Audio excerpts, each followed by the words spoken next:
Et nous consacrons aujourd'hui notre première demi-heure à ce calme relatif en Nouvelle-Calédonie. L'état d'urgence a donc été levé à l'aube, mais nombre de questions restent sans réponse. La question du dégel du corps électoral ne fait toujours pas consensus et à vrai dire, la phase de dialogue entre les différents acteurs de ce dossier n'a pas vraiment débuté. L'Élysée fait du retour au calme un préalable. Une issue peut-elle être trouvée d'ici au congrès de Versailles prévu à la fin du mois de juin.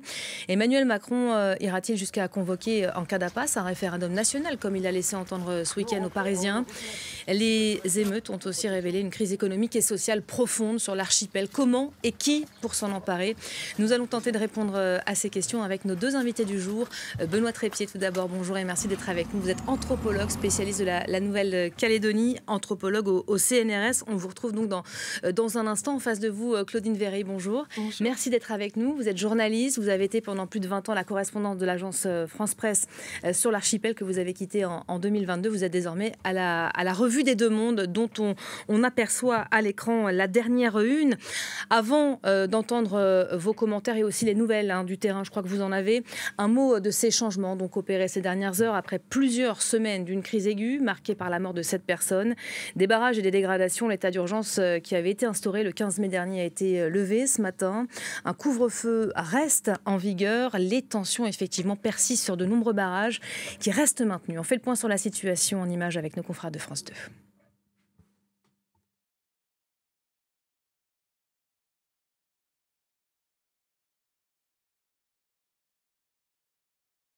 Le bâtiment est à peine ouvert et déjà une longue file d'attente. Après 15 jours de fermeture, la poste centrale de Nouméa accueille de nouveau du public. Un soulagement pour de nombreux habitants, car il s'agit du seul endroit de l'île où il est possible de retirer de l'argent sans carte bancaire. Je suis contente que la poste soit ouverte pour faire le virement, tout ça. On n'a plus de sous aussi chez nous. Voilà, c'est pour ça qu'on est venu ici à la poste. On est content quand la poste est ouverte. À l'entrée, la directrice de l'office guide les clients, car s'il est à nouveau possible de retirer de l'argent, tout n'est pas encore revenu à la normale. On a été obligé de limiter le retrait aujourd'hui à 40 000 francs par personne pour faire en sorte qu'il y ait des fonds pour tout le monde pour la journée. Un peu plus loin, ce café a lui aussi rouvert ses portes. En terrasse, le service a repris. Une scène banale, symbole d'un début de retour à la normale. Ça nous manquait et on a besoin de vivre et d'oublier un petit peu la morosité et le chaos qu'on a subi. Une bouffée d'oxygène, ça fait toujours beaucoup de bien, même si je vous avoue que les larmes coulent facilement quand même malgré tout. Mais la situation reste très précaire. À Nouméa, de nombreuses routes restent bloquées. Le couvre-feu est maintenu jusqu'à nouvel ordre. Benoît Trépied, Claudine Véry, je disais en introduction que vous avez des nouvelles du terrain. Il y a un changement évidemment très concret pour ceux qui habitent dans l'archipel. La levée de l'état d'urgence qui se traduit ici, on vient de le voir, par la réouverture de la poste et la possibilité de nouveau de retirer de l'argent. Ça, c'est très concret et c'était forcément très attendu. Oui, il y a quelques petites améliorations, mais on est quand même très loin d'un retour à la normale. La route pour aller à l'aéroport est encore impraticable par des barrages. Il y a encore des barrages dans beaucoup de quartiers. Tous les magasins ne sont pas rouverts. Beaucoup ont brûlé, surtout. Donc, on est loin d'un retour à la normale. Benoît Trépied, vous êtes d'accord avec ça? L'état d'urgence en soi, il fallait le lever, il ne fallait pas le prolonger. C'était attendu par les habitants de l'archipel. Le retour relatif au calme, ça, tout le monde, enfin je crois une immense majorité de la population l'attendait. Il ne faut pas perdre de vue que donc l'état d'urgence est levé, mais pas le couvre-feu. C'est-à-dire qu'à partir de 18h, entre 18h et 6h du matin, il y a quand même un couvre-feu. Donc c'est très léger. Sur l'opportunité ou pas d'enlever l'état d'urgence, je ne sais pas. Il y a aussi un enjeu politique là-dedans. Ça a été avancé. C'est que l'état d'urgence a conduit l'État à assigner à résidence un certain nombre de leaders indépendantistes de la CCAT. Or, eux-mêmes disaient, laissez-nous aller sur les barrages pour essayer d'entamer le dialogue et de prôner la désescalade. Donc ça va aussi dans le bon sens de ce point de vue-là, je suppose.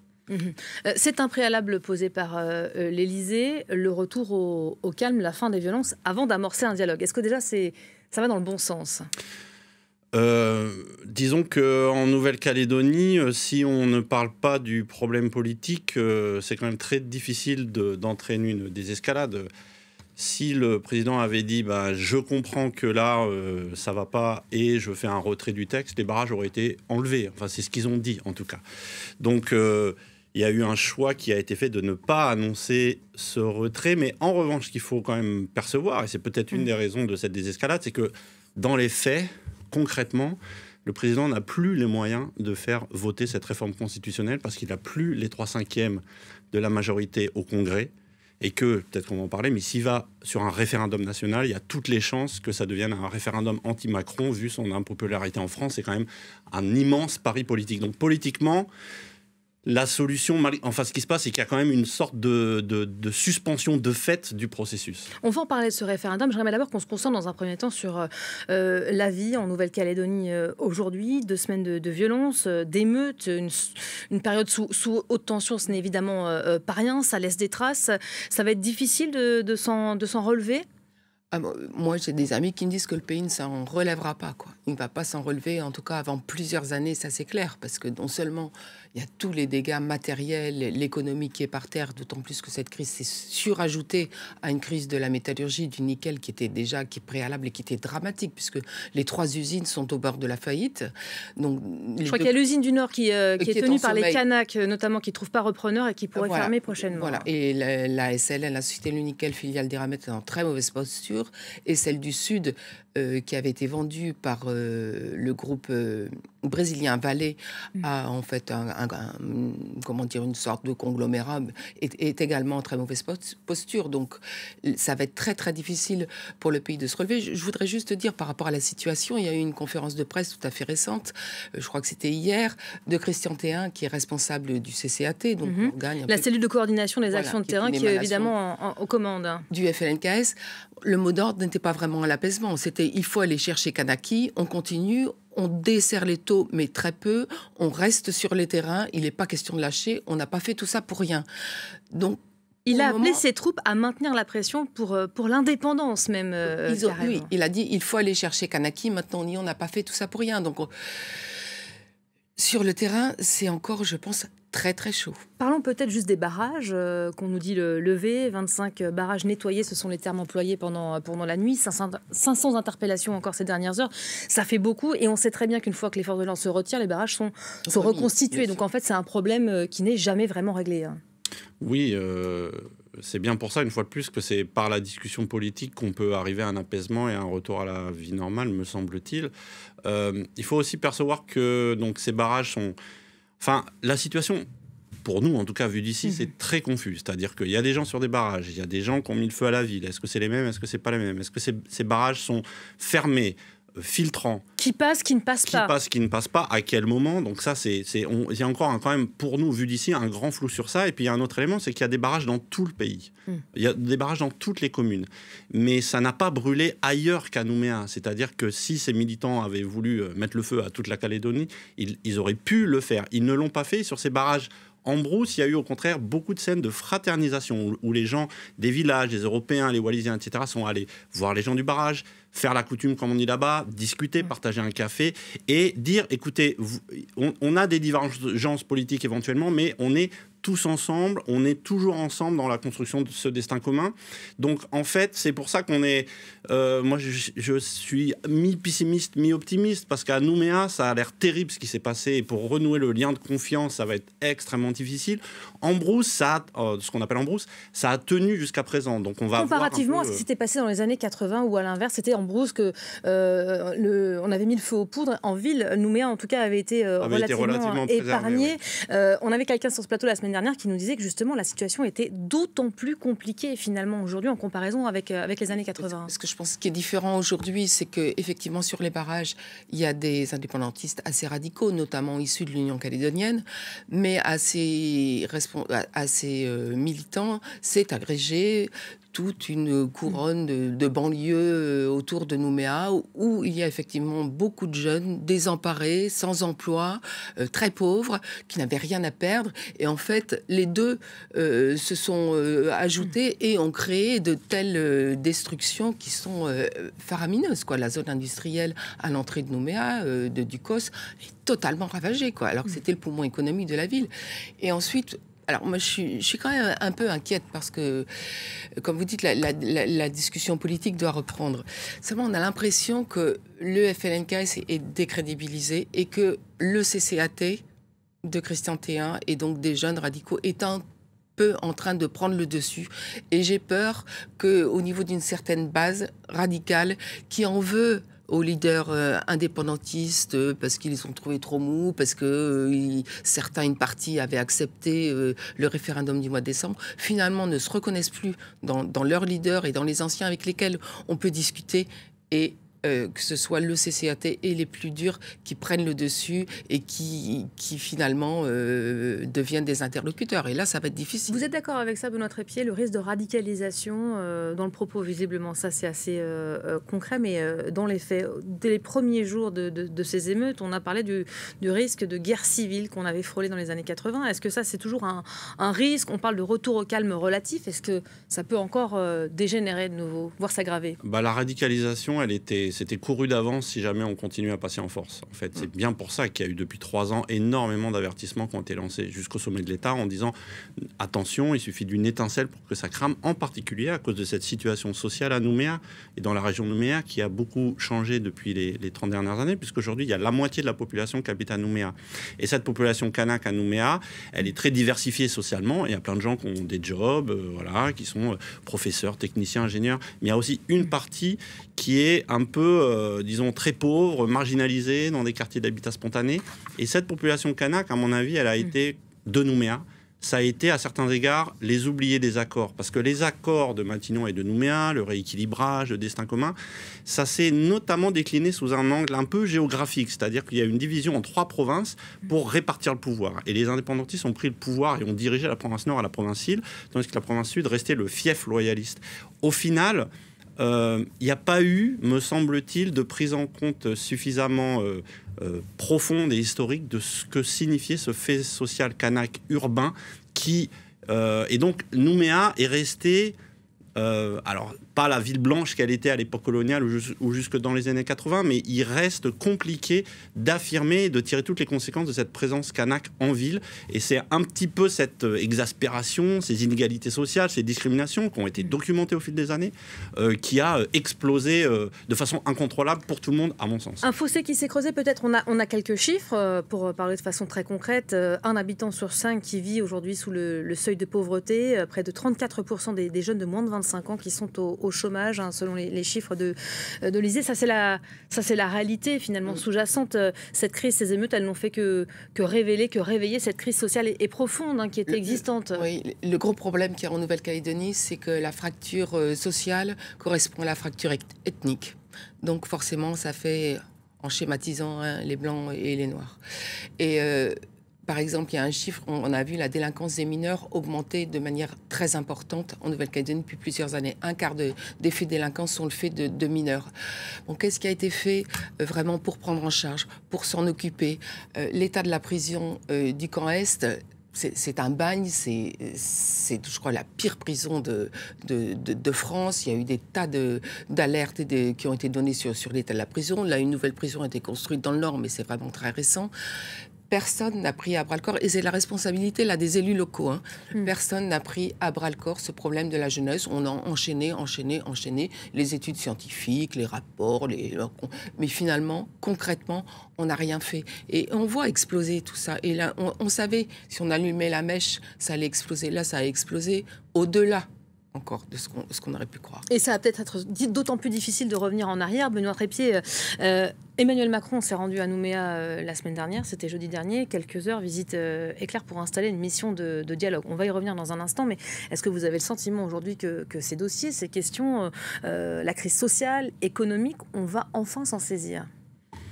Ça, je ne sais pas, puisqu'en fait, comme cette crise sociale et économique, elle est en même temps indissociable de la crise politique, parce que cette situation de dépossession sociale, elle est aussi pensée et ressentie comme une dépossession coloniale, en réalité. C'est indissociablement lié. Le sentiment d'être, comme disait Chibaou à l'époque, il disait le pire, c'est pas de mourir, c'est de se sentir étranger chez soi. Ces jeunes marginaux, kanak, qui marchent le long de la voie express, qui vivent dans des squats où ça a été très difficile d'avoir une viabilisation élémentaire et qui ne se sentent pas du tout les bienvenus dans les quartiers sud et riches de la ville. Voilà, si vous voulez, c'est difficile de penser cette exclusion sociale sans penser au contentieux colonial, aux formes de reproduction d'un héritage colonial qui ne dit pas son nom. Donc c'est pour ça que... Elle a laissé des traces qui sont encore trop présentes aujourd'hui, cette histoire coloniale, c'est ça que vous êtes en train de dire. Elle a même produit ces inégalités. Par exemple, sur le volet scolaire, il ne faut pas oublier que le premier Canac, c'est premier bachelier Canac, 1962, donc c'est extrêmement tard. Et que là, il y a eu une montée du niveau scolaire, les travaux qui ont été faits notamment par les économistes de l'Université de la Nouvelle-Calédonie, il y a eu une montée globale du niveau scolaire des Kanaks et des Océaniens, mais les écarts de diplôme entre Kanaks, Océaniens et Européens sont toujours immenses, voire se sont accrus depuis 15 ans. Donc en fait, les politiques de rééquilibrage ont marqué des points dans certains domaines, mais dans d'autres, ça reste encore... Et donc si vous voulez, par exemple, cet écart sur la réussite scolaire, c'est directement un héritage de l'époque coloniale. De même que l'accord de Nouméa, il reposait pas seulement sur le gel du corps électoral, dont tout le monde parle maintenant, il reposait aussi sur une loi de protection de l'emploi local pour permettre aux citoyens calédoniens de rentrer beaucoup plus dans l'emploi, etc.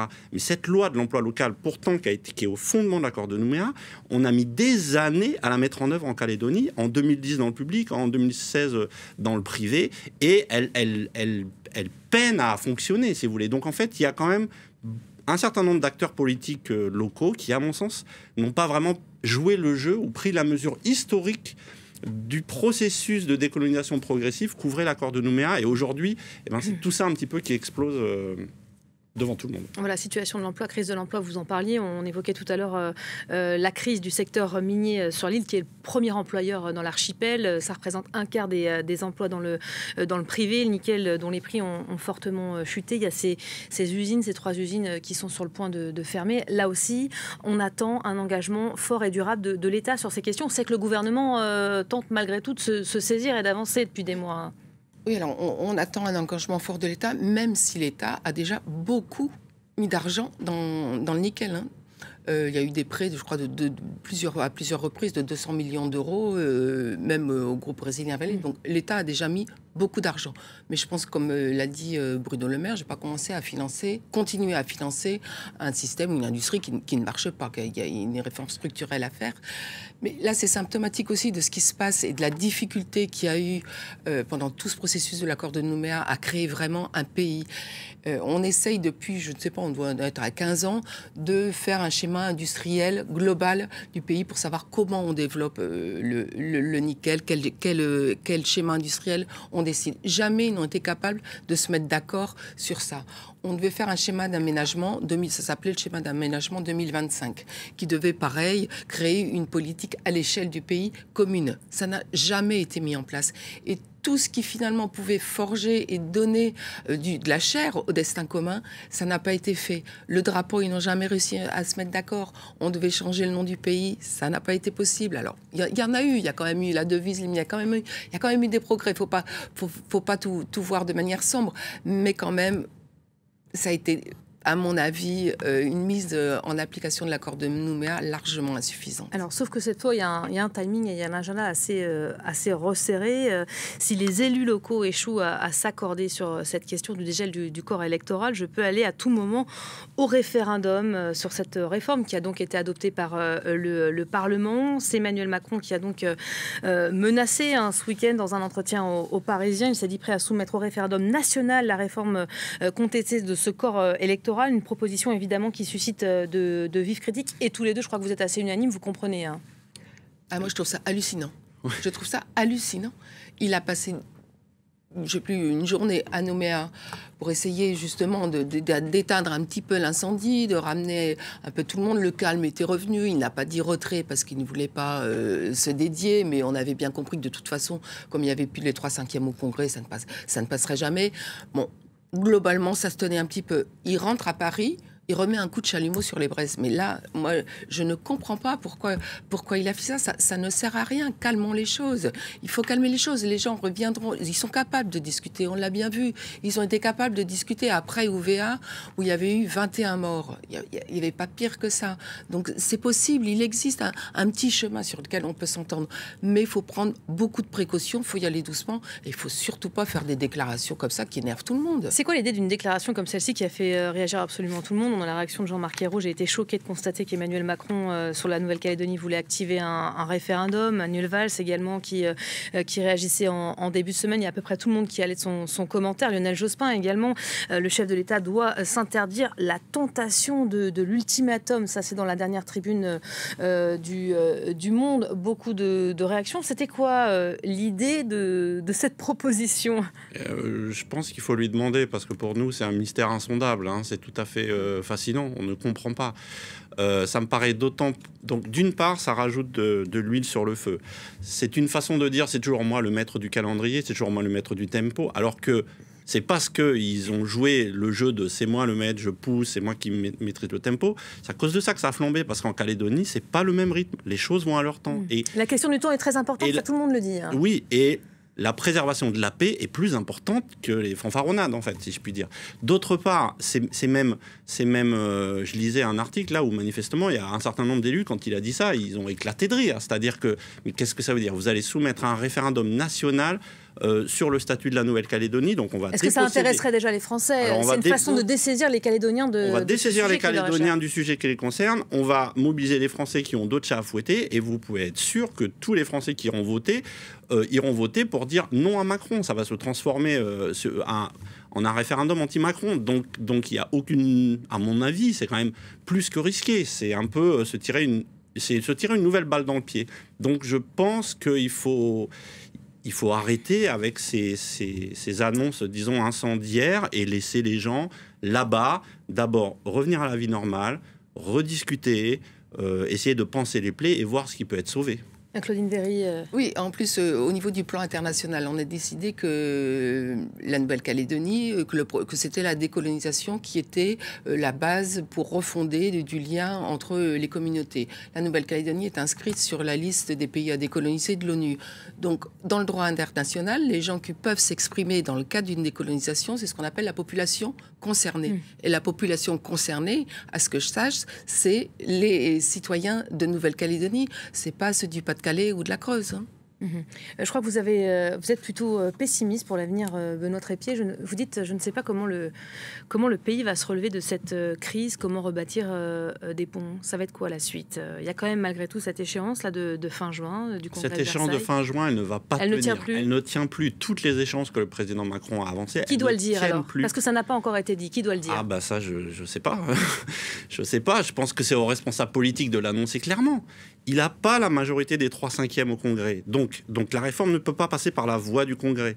Et s'il fait un référendum, il y a beaucoup de chances qu'il le perde. Donc cette réforme est morte et enterrée aujourd'hui. Oui, du Premier ministre, peut-être Gabriel Attal, qu'on n'a pas encore vu et pas vraiment entendu sur cette question. On a beaucoup de dirigeants politiques, quel que soit le parti d'ailleurs, qui appellent le chef du gouvernement à se saisir de ce dossier. Ça a été le cas dans le passé. On a vu les chefs de gouvernement aller au contact. Est-ce qu'il a peut-être une carte à jouer, un rôle à jouer? À mon avis, je suis un peu dubitatif. Vous êtes sceptique. Disons que à l'heure actuelle, ce que demandent beaucoup de gens en Calédonie, c'est que ce soit d'autres acteurs que ceux qui sont au pouvoir actuellement qui reprennent les fils du dialogue. Vous avez cité, il y a quand même une sacrée ribambelle de premiers ministres, c'est quand même pas rien, qui se sont exprimés. J'ai pas cité Édouard Philippe encore. Jospin, Édouard Philippe encore hier, qui a quand même redit de façon diplomatique que le gouvernement avait complètement fait fausse route. Je pense pas que M. Attal va s'émanciper, disons, de la ligne et de la stratégie du président ou de M. Darmanin. Donc, pourquoi pas, mais l'essentiel, c'est d'abord, en fait, il faut laisser les Calédoniens se reparler entre eux. En un mot, Claudine Véry, pour conclure peut-être, parce qu'il nous reste quelques secondes, les Calédoniens, c'est à eux, il faut les laisser trancher sur leur sort et sur cette question. Bien sûr, c'est vrai qu'il faut laisser trancher, mais c'est vrai qu'ils ont beaucoup de mal à se parler, hein, localement.